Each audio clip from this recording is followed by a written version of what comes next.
Bienvenue à notre première vidéo. Cette vidéo porte sur la notion d'ingénierie financière et cette notion d'ingénierie financière a été préparée par le docteur Mohamed Traoré et en étroite collaboration avec M. Mohamed Sekou Simpara et Mme Diallo Assitan Traoré. Dans cette vidéo introductive, nous allons tenter de vous évoquer les raisons fondamentales qui font qu'aujourd'hui, l'ingénierie financière est un outil fort utilisé par les gestionnaires, plus précisément en finance d'entreprise, et vous expliquer pour quelles raisons cette notion se trouve à la croisée de plusieurs disciplines. Mais il faut comprendre que cette notion également a un public cible et ce public cible n'est rien d'autre que les étudiants de la faculté des sciences économiques et de gestion, plus précisément la licence 3. Comme filière, c'est l'économie et ingénierie financière et plus précisément au dernier semestre. Et le module doit être enseigné en 24 heures. Et les notions qu'il faut avoir sont les suivantes.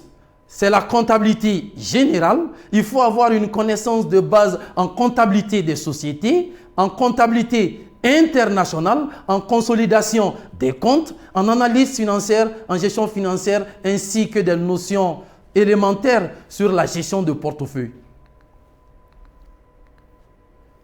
Aujourd'hui, il faut comprendre que lorsqu'on se retrouve dans une entreprise, nous devons participer à des prises de décision en tant que manager.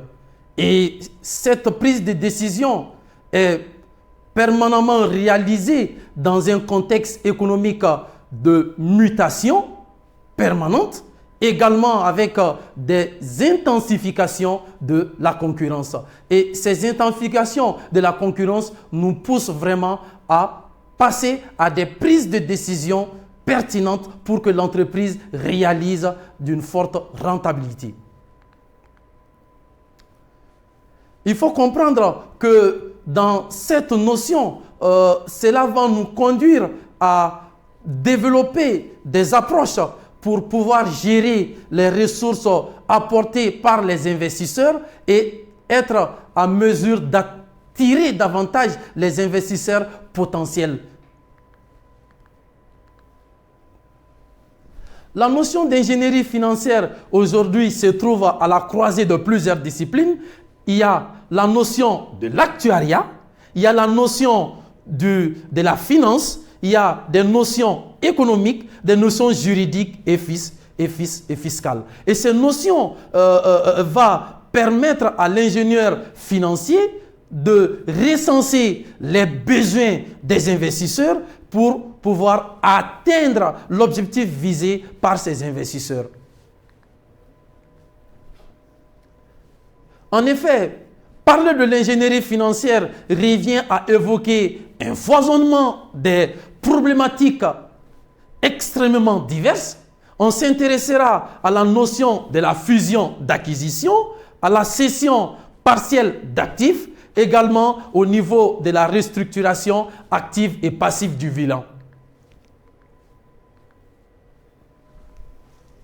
Aujourd'hui, il faut comprendre que l'ingénierie financière est considérée comme une méthode, une technique qui va permettre aux financiers de viabiliser la richesse apportée par les investisseurs en maintenant une solidité au niveau du bilan, en maintenant la cohésion au niveau de l'actionnariat et maintenir une adéquation entre la finance et le capital. Spécifiquement, c'est un art qui permet de combiner et d'organiser différentes disciplines dans les différents domaines. Donc, dans ce sens, ça va entraîner une amélioration de la capacité de production des entreprises tendant vers la satisfaction des investisseurs. Et nous avons comme programme, le premier chapitre est intitulé « La politique des dividendes ». Et dans la politique des dividendes, l'objectif visé, c'est de vous apprendre à comprendre les politiques de distribution, quand est-ce qu'il faut distribuer les richesses créées par l'entreprise et quand est-ce qu'il ne faut pas distribuer les richesses créées par l'entreprise. Souvent, à la présence d'un investissement rentable, il y va à l'encontre de l'entreprise pour procéder à une distribution de dividendes. À cela s'ajoute comme deuxième chapitre la politique de rachat des actions. Cette politique est aujourd'hui considérée comme une politique alternative à la politique des dividendes. C'est également une politique de distribution. Donc la politique des dividendes et de distribution, la politique des dividendes plutôt et de rachat sont considérées comme des politiques de distribution parce que c'est des politiques qui vont permettre aux dirigeants d'augmenter la richesse des associés. Parce qu'au niveau de cette deuxième politique, il y aura une diminution du nombre d'actions qui se trouvent en circulation et cette diminution va augmenter la valeur des capitaux propres. Raison pour laquelle on parle de politique de distribution. Ainsi, nous allons également toucher au troisième chapitre qui est la politique de restructuration. À un moment donné, s'il y a des difficultés financières au sein de l'entreprise, il revient maintenant de restructurer les richesses apportées par les associés pour que l'entreprise se retrouve dans une situation confortable. Et le quatrième chapitre, c'est l'introduction en bourse. Ici, nous allons tenter de vous expliquer comment une entreprise s'introduise en bourse et quelles sont les informations qu'il faut mettre à la disposition du marché financier pour que l'entreprise s'intègre sur le marché financier. Mais ici, on s'intéressera plus précisément au cas de la BRVM, Bourse régionale de valeurs mobilières, qui est la bourse régionale au niveau de l'UEMOA.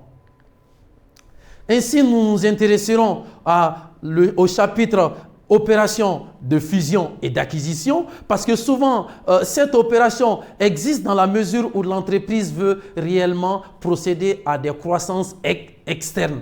Il s'agit de se rallier à une autre entreprise pour pouvoir améliorer la richesse des associés. Le sixième chapitre, c'est le recours aux holdings et aux opérations de l'effet à effet de levier. Et les holdings, les entreprises vont créer ça dans la mesure où ils veulent cibler une entreprise et s'accaparer du maximum de droits de vote avec le minimum de fonds propres. En ce moment, l'holding est considéré comme une entreprise fictive. C'est à partir de cette entreprise fictive que les dirigeants vont essayer de faire des prêts auprès des entreprises, emprunter une somme colossale auprès des établissements de crédit pour pouvoir financer leur activité.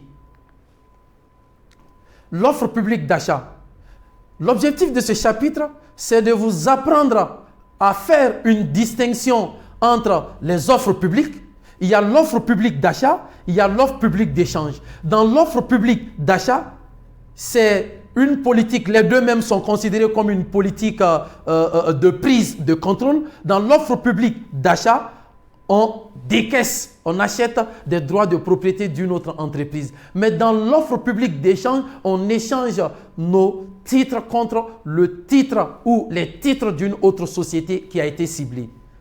Et l'avant-dernier chapitre, c'est l'opération de titrisation et de défaisance. Et cette opération de titrisation et de défaisance, c'est des opérations qui vont permettre à l'entreprise d'être plus liquide. La titrisation concerne le côté de l'actif et la défaisance concerne le côté du passif. Mais plus tard, dans le chapitre 8, nous allons expliquer de façon plus développée ces deux notions. Et enfin, le dernier chapitre nous renvoie au contrôle des gestions, la gouvernance d'entreprise. Et la pratique de la bonne gouvernance, c'est juste pour cadrer les dirigeants. Et dans cette partie, nous allons essayer de relater les différentes théories, à savoir la théorie du signal, à savoir la théorie de l'agence, à savoir la théorie des droits de propriété qui vont vraiment aider les associer à avoir la maîtrise des activités réalisées par les dirigeants. Et suite à ces chapitres, nous avons quelques listes bibliographiques et ces listes vont vous permettre d'enrichir votre capacité en matière d'ingénierie financière.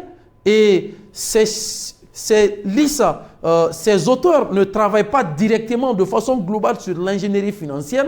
D'autres vont essayer de s'intéresser à la politique des dividendes. D'autres vont s'intéresser à la politique de rachat des actions. D'autres vont s'intéresser à la politique de gouvernance. D'autres vont s'intéresser à la politique de restructuration des actifs apportés ou des ressources apportées par les dirigeants. Et sur ces, je souhaite m'arrêter là et sur ces termes, prend fin cette vidéo introductive et on se donne rendez-vous plus tard, mes chers étudiants. À plus.